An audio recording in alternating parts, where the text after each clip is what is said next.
Halo guys, balik lagi sama gue Dinan. Di depan gue sudah ada handphone yang gonjreng banget ya kelihatannya ya. Ya, bersinar kilau terang, kayak pelangi-pelangi gitu ya. Namanya adalah Vivo Y51. Nah, kira-kira apakah spesifikasi yang dipunya Vivo Y51 ini segonjreng tampilannya?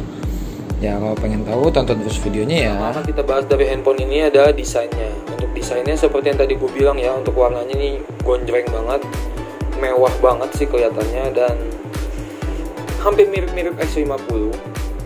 Nah, cuman kalau misalkan kalian lihat sendiri, ini sidik jari kita gampang nempel ya. Jadi disaranin sih beli casingnya langsung kalau mau pakai Vivo Y51 ini. Coba kita cek di modul kameranya. Di sini gue suka banget karena dia pakainya yang namanya bentuk persegi panjang, kekinian dan tetap elegan. Di sini ada tulisan triple kamera.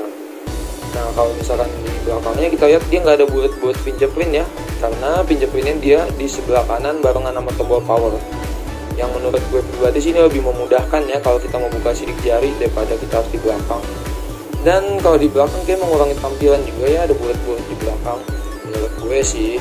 Nah, kalau kita ke sebelah kanan, ini ada tombol volume up untuk gedein suara, volume down untuk kecilin suara, dan power plus fingerprint tentunya. Kalau kita ke kirinya ini kosong melompong, nggak ada apa-apa. Kalau ke atas baru kita bisa menemukan SIM tray yang dia triple slot, bisa ditambah memori. Kalau kita ke bawah, di sini ada port USB Type-C, ada lubang speaker, dan ada jack untuk masukin headset. Untuk desain sih gue kasih 8 ya. Karena ini emang tampilannya cakep banget. Kalau kena pantulan sinar ini bisa nyala-nyala gitu, bikin sirup, walaupun sidik jarinya gampang nempel ya.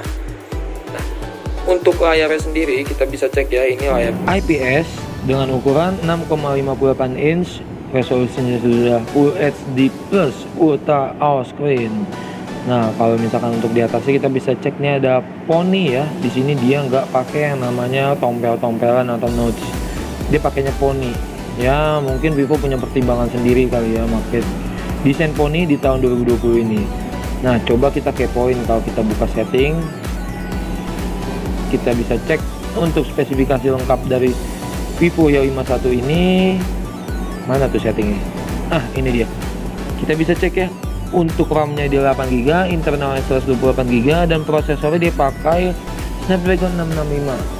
Prosesor Snapdragon 665 itu lumayan sih kalau untuk main game, dia lebih irit baterai juga, walaupun emang nggak sekencang brand lain ya yang di harga sekian mungkin udah pakai Snapdragon seri 7 ataupun 8. Nah, kalau misalkan kita cek lagi ya, untuk kelebihan selanjutnya dari ini adalah di sini ada audio booster namanya. Jadi kalau untuk kita yang suka dengerin lagu atau nonton film, suara yang dihasilkan oleh handphone ini berbeda ya. Bassnya dapet, tajamnya dapet, nyaman juga di telinga. Nah, sekarang kita bahas coba kameranya. Di sini untuk mode kameranya lumayan banyak ya. Di sini kan ada 3 lensa, yaitu lensa utama tentunya, lensa portrait, dan lensa makro. Kalau untuk videonya ini enaknya ada yang namanya ACE, atau ya kalian tahu lah pasti itu yang buat stabil-stabil itu. Nah, di sini juga udah ngedukung, jadi nggak perlu takut kalau kalian pengen nge-vlog, nggak usah takut goyang karena dia udah ada fitur ACE-nya.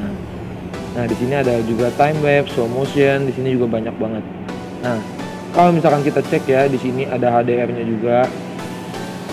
Kalau misalkan kalian yang suka kamera, mungkin Vivo ini bisa jadi pertimbangan. Nah, terakhir yang akan gue bahas adalah masalah baterainya. Untuk baterainya juga kalian nggak perlu takut kehabisan baterai. Di sini baterainya udah 5000 mAh, dan uniknya walaupun baterainya lumayan gede, tapi ini desainnya tipis banget loh. Tipis dan nggak berat. Apalagi modul kameranya juga oke.